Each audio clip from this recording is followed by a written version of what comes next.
Ya, saya Pak Haji Soekarno, Kepala Kantor Kementerian Agama Kabupaten Pekalongan. Ya, Pak, terkait dengan biaya haji yang naik ini bagaimana Pak? Monggo.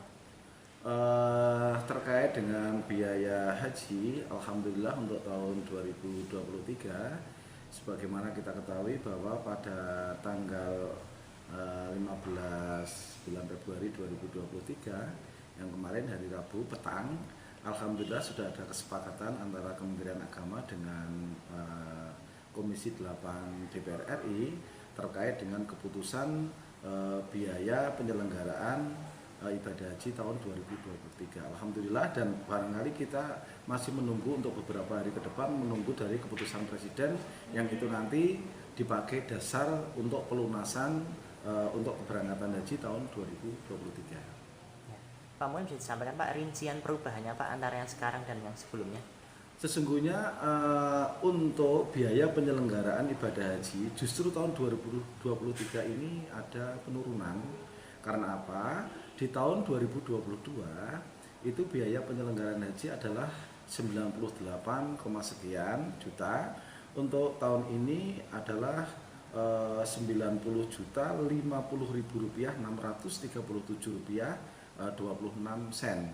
Yang masyarakat mengatakan itu ada kenaikan biaya perjalanan ibadah haji itu karena apa? Karena dilihat dari penyelenggaraan ibadah haji itu ada yang namanya biaya dari BP, biaya perjalanan ibadah haji yang itu dibayarkan oleh jamaah, ada yang diambilkan dari nilai manfaat.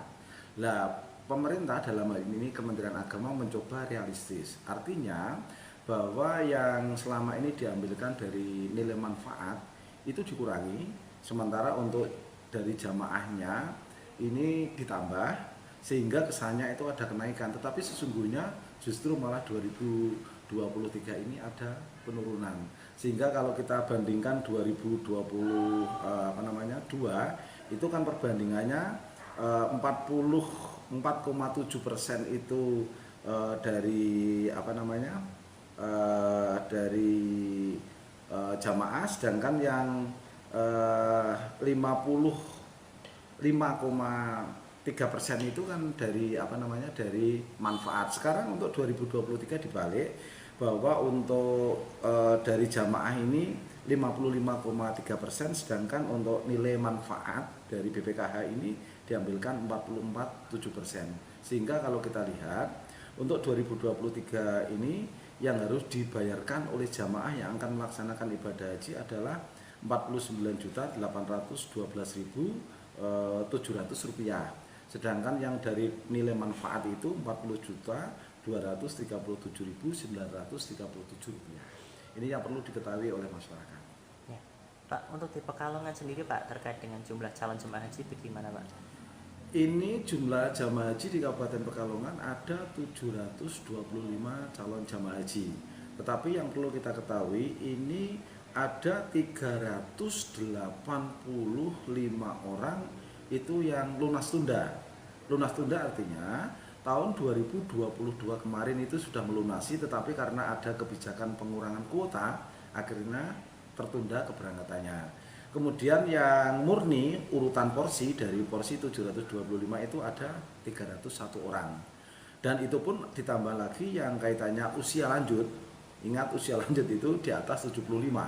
Itu ada 19 orang calon jamaah haji, sehingga total keseluruhan prediksi itu 725. Kenapa tuh prediksi?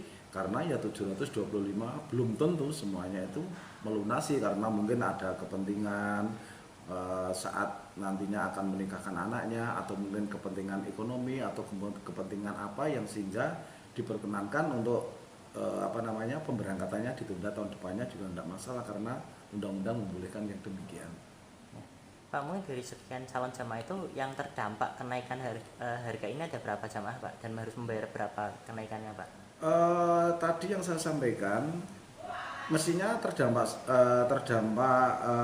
semua, karena yang dari lunas tunda 385 orang itu kan 2022 itu kan harus menambahi 9.400.000 rupiah. Kemudian yang 301 nanti dari selisih 25 juta dia itu dapat porsi, tentu saja dia itu akan menambah untuk pelunasannya 23.500.000 rupiah sekitar itu. Nah, makanya ini harus perlu dipahami masyarakat Kabupaten Pekalongan. Ya. Pak, terakhir Pak, ada nggak himbauan kepada masyarakat umum ataupun masyarakat yang calon haji ini Pak?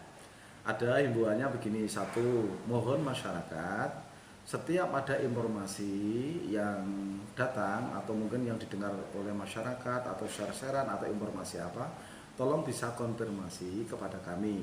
Kami bisa melalui WA, bisa melalui konfirmasi ke PTSP bertanya atau ke PL HUT yang ada di Wiradesa, sehingga berita-berita yang datang nanti tidak ditelan mentah-mentah, pada akhirnya masyarakat tidak bisa berpikir jernih dan pada akhirnya katanya padahal sesungguhnya itu berita yang tidak benar. Misal ada sebelum data fit itu di masyarakat dirilis, itu masyarakat ada yang mengatakan, Pak ini yang nanti berangkat sekian orang, ini sekian orang, Pak ini yang sudah melunasi sekian, padahal itu pun data belum fit. Ini pun kami masih menunggu data terkait untuk yang 2023 ini ada by name by address-nya. Baru nanti setelah itu bisa melunasi. Harapan kami itu. Yang kedua, kami mohonkan untuk menjaga kesehatan, karena ini penting sekali terkait dengan menjaga kesehatan, dan saya pikir juga yang prediksi untuk berangkat silahkan untuk mengikuti manasik-manasik yang diselenggarakan oleh KBIHU yang ada di Kabupaten Pekalongan. Yang itu kan jumlahnya kan lumayan banyak, ada 11 dari KBIHU. Cukup Pak, atau ada lagi? Oke, saya pikir cukup nih.